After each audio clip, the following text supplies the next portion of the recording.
There's a place on this planet where even satellites can tell you what's hiding underneath. A place so dense, so uncharted, so wildly alive that it has swallowed entire expeditions without a trace. I'm talking about the Amazon rainforest.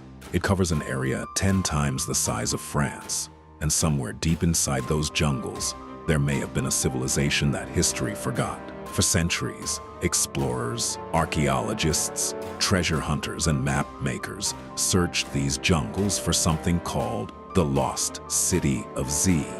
Many who went looking never came back. The most famous case? The expedition of Colonel Percy Fawcett.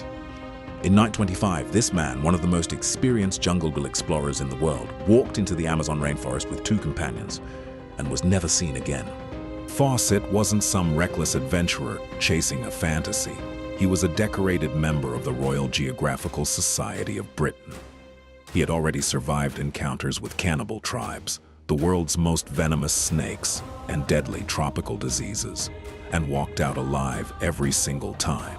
Fawcett had evidence, real evidence, that a lost civilization once thrived deep in the Amazon, an ancient city with roads, bridges, temples, and houses. A discovery that could completely rewrite our understanding of human history. His expedition was a global media event. For 5 months, Fawcett sent dispatches back to newspapers around the world, describing every step of his journey. Then, without warning, the messages stopped. The last known location of the expedition was a camp deep inside the Amazon jungle, a place Fawcett himself had named Dead Horse Camp. After that, no one ever saw Percy Fawcett, his son Jack, or their companion Raleigh Rimmel again. Their disappearance became one of the greatest mysteries of the 20th century. Over the following decades, countless rescue expeditions went into the jungle searching for Fawcett. By some estimates, nearly 100 people died trying to find him. What happened to the one man who seemed truly unbreakable?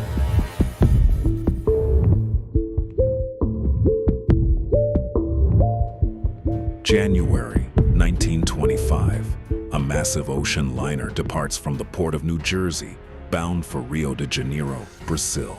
For most passengers, a luxury cruise.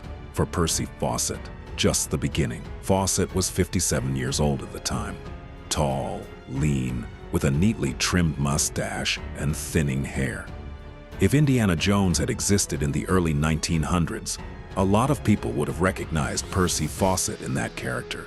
He was the real thing. The Amazon jungle was, and still is, one of the most dangerous places on Earth, home to some of the world's most venomous snakes and spiders, jaguars, piranhas, electric eels, poisonous frogs lethal to the touch, and parasitic fish small enough to enter the human body through a wound.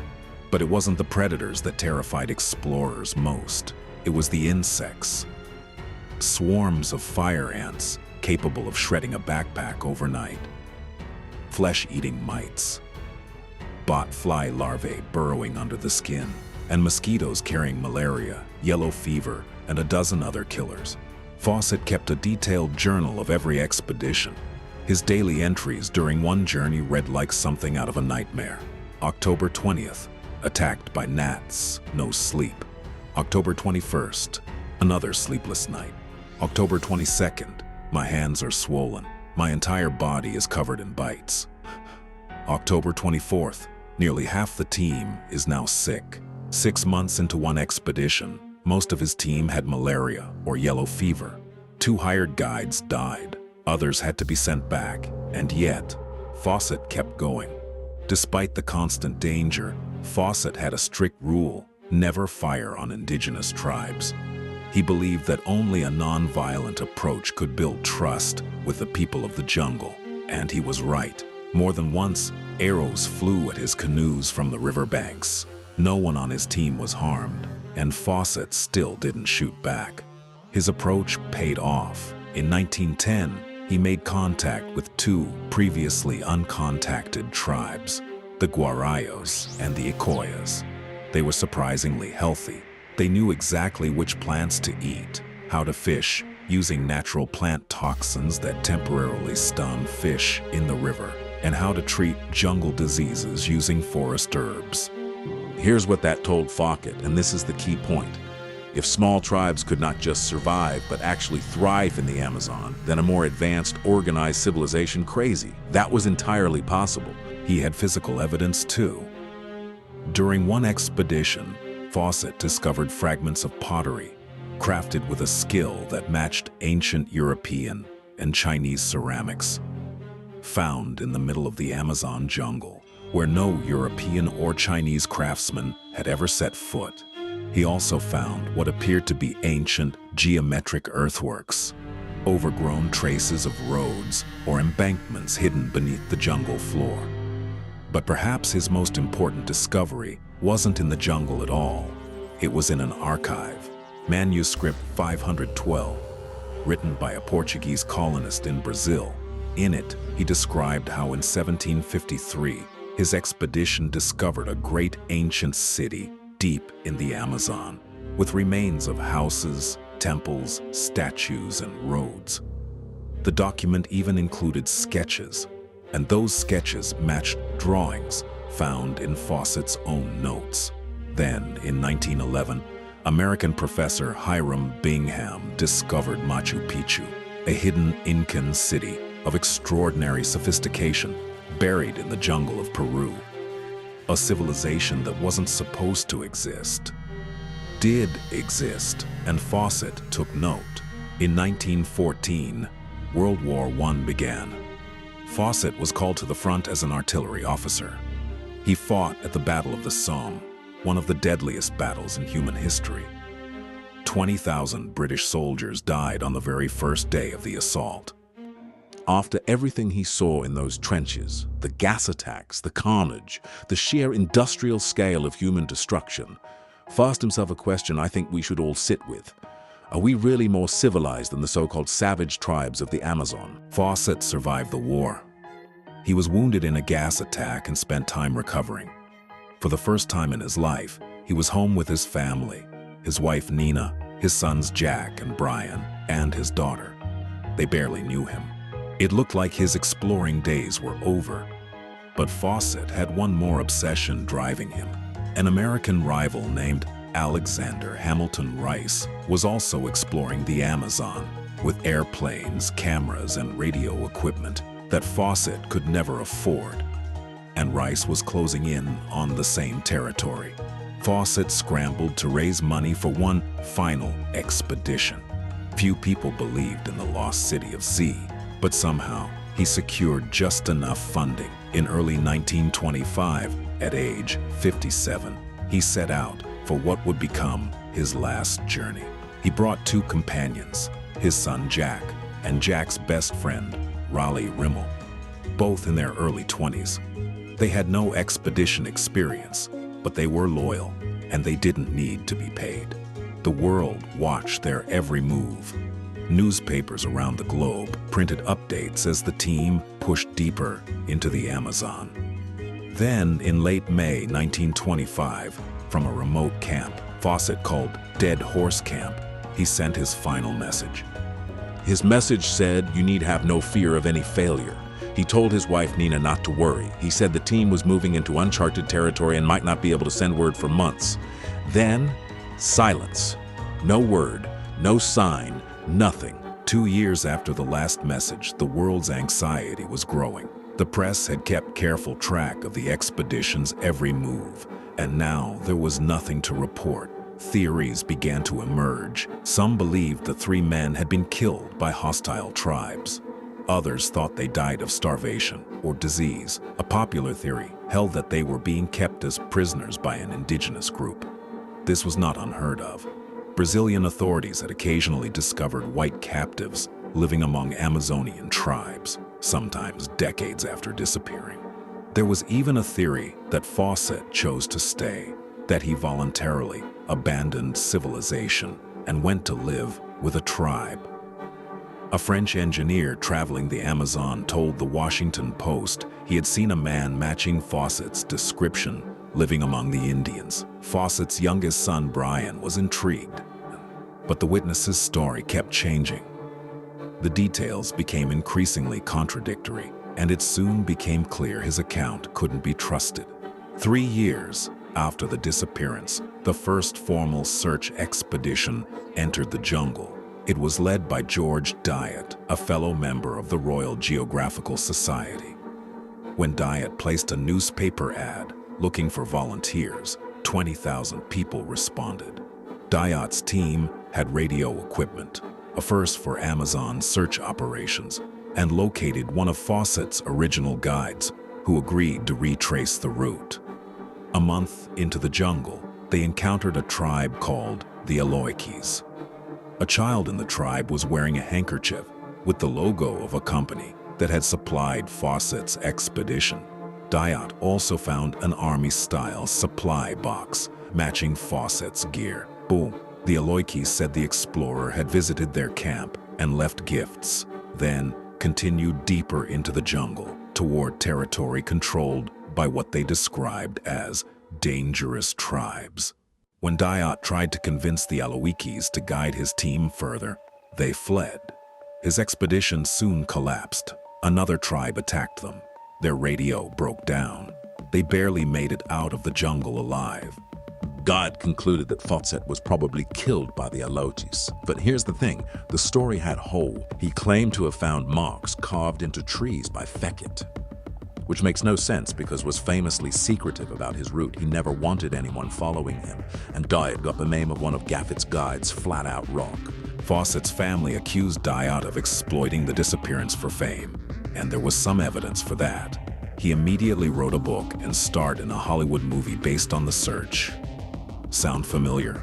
After Dyett, the flood of wannabe rescuers became uncontrollable. People were dying trying to find Fawcett. By the mid-1930s, the Brazilian government formally banned unauthorized search expeditions. Anyone who wanted to go looking needed official government permission. But the theories kept coming. For 20 years, rumors of discoveries and sightings surfaced and faded. None were ever confirmed. By the early 1950s, Nina Fawcett still believed that her husband and son could walk through the door any day. Percy would have been in his 80s, Jack in his late 40s. Then, in 1951, Brazilian official Orlando Vias Boas made a stunning claim that the Kalapalo tribe had confessed to killing Fawcett's group. He even had proof. Human remains, he said, belonged to Percy Fawcett. But later, that story completely fell apart. Researchers and journalists who spoke directly with the Kalapalo people discovered that offered the tribe rifles in exchange for finding Fawcett's remains. Since Fawcett was known to be merely 6'3", unusually tall, but Kalapalo simply dug up the skeleton of their tallest deceased tribesman and handed over the bones that were confirmed as man who stood 5'8". After decades of failed searches, Nina Fawcett turned to psychics and mediums. Some said Percy and Jack were still alive. Others described their deaths in vivid detail. Meanwhile, the youngest Fawcett son, Brian, had grown tired of his quiet clerk's life and decided to dedicate himself to finding his father. Brian flew planes over the Amazon, dropping leaflets into the jungle canopy, urging his brother Jack to send a signal. He scanned the forest below, looking for any trace of the city his father had called Z. Eventually, Brian started reading his father's old expedition journals very carefully, and he noticed something strange. Before World War I, Percy's descriptions of City Z were grounded and scientific, a sophisticated pre-Columbian settlement. But by the mid-1920s, something had shifted. Fawcett began describing Z in almost supernatural terms, linking it to the lost continent of Atlantis and consulting psychics to find it. And that's a hard truth to sit with. The man who spent his life searching for City Z may have, in his final years, been consumed by obsession by it left the realm of science and crossed into something else entirely. Was he right about the civilization, or was it all a fantasy? Here's where the story takes an extraordinary turn. In the late 1990s, an expedition led by archaeologist Michael Heckenberger, working near the Xingu River in Brazil, discovered something incredible, hidden beneath centuries of jungle growth, a network of massive trenches and earthworks. When Heckenberger mapped those trenches, he realized they weren't random. They formed the outlines of a major settlement, with a central plaza, defensive walls, roads, and the organized structure of a complex society. And roads from that settlement led to other similar settlements, a network, an ancient urban cluster that may have once been home to tens of thousands of people. Think about that. For the entire 20th century, scientific consensus was that Amazon tribes could never grow beyond a few hundred people because the jungle was too hostile, resource too poor. That was the argument against Fawcett. But Heckenbetter's discovery blew all of that apart. In the years since, researchers have found traces of similar earthworks and settlements scattered across the Amazon basin. These sites are between 500 and 1,000 years old, which means that centuries before the first Europeans arrived in South America, the Amazon was home to large, organized, thriving civilizations, some of them larger than many European cities of the same era. So Fawcett was right. The lost city of Z was real. His mistake was looking for stone monuments and massive structures, the kind Europeans build. But the people of the Amazon built with natural materials, wood, earth, plant fiber, materials that decompose, and when disease, brought by European contact, wiped out an estimated 90% of the Amazon's indigenous population 500 years ago, those civilizations vanished almost without a trace. Percy Fawcett walked into the Amazon in 1925 and was never seen again. We still don't know exactly what happened to him. But here's what we do know. His obsession, his refusal to give up on an idea that everyone else crazy, kept that question alive. And that question eventually led Michael Heckenberger to one of the most significant archaeological discoveries of the 21st century. Science doesn't move forward in straight lines. It moves through obsession, failure, and the stubborn refusal to accept that the unknown must stay that way. Behind every great discovery, there's a long line of people who got it wrong, and sometimes that's exactly what it takes. Percy Fawcett never found his lost city. But in searching for it, he helped the world find it anyway.